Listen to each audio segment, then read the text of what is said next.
بیا رفیق، این مال توه. بیا یه لقمه دنج با من. بعضی صبحا یه چیزی بیشتر از یه صبحونه ساده میخوایی. یه طعم گرم، یه صدای آشنا، یا حتی یه خاطره کوچیک از دنیای بچگیت.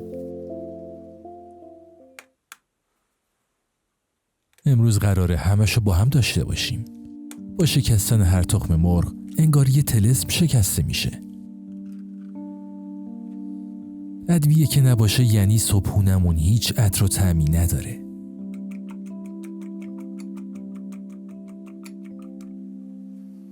معرفی میکنم، دوست همیشگیمون.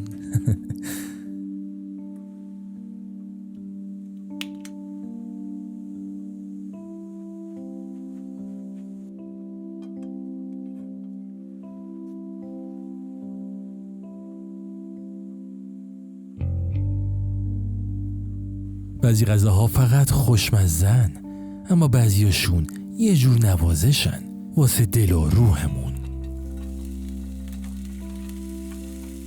بعضی لقمه ها بیشتر از این که سیرت کنه آرومت میکنه. پنیر داره آروم آروم خودشو تو دل مایتا پخش میکنه، مثل آفتاب زمستونی که اول صبح وقتی میتابه دلت میخواد ذوب بشی و همونجا بمونی.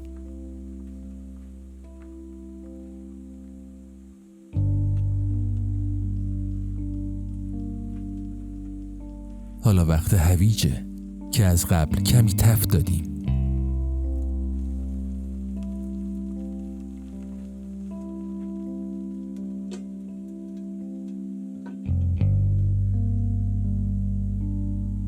نفس عمیق بکش، بذار بوی املت از توی ویدیو بیا تو قلبت.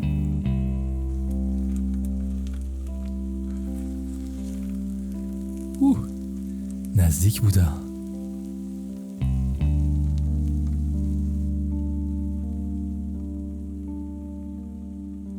اینجاست که باید هنرتو به کار بگیری تا تعادل املتت حفظ بشه.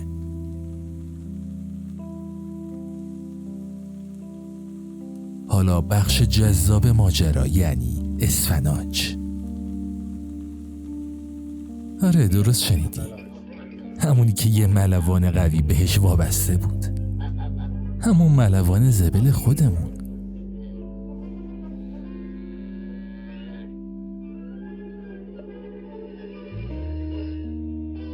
البته من بهت قول نمیدم باهاش عضله در بیاری، ولی مطمئنم یه لبخند قشنگ بیاد رو لبت.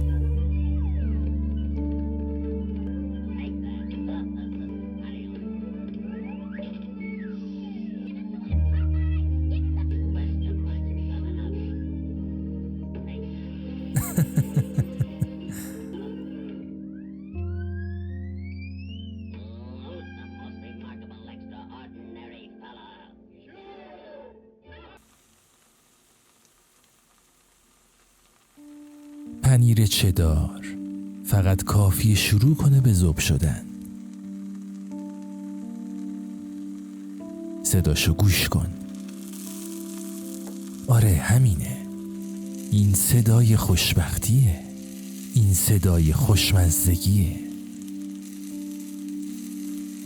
خاموش کن و بهش فرصت بده. نون توستا رو باید بسپریم به این رفیقمون تا خوب طلایی بشن. تا کارشو انجام میده یه سری به خاطرات بچگیمون میزنیم.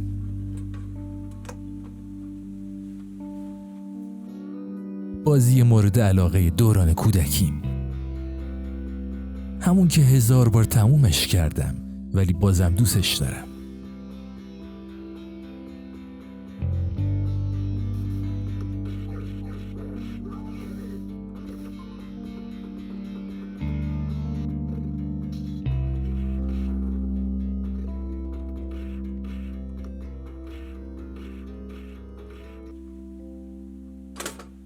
مرسی رفیق.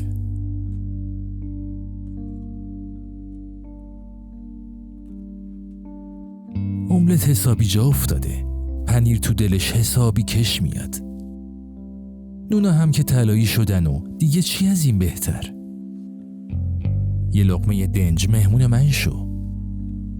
لقمه ای که بوی خونه میده، بوی خاطره، بوی زندگی. لقمه ای که حالتو خوب میکنه.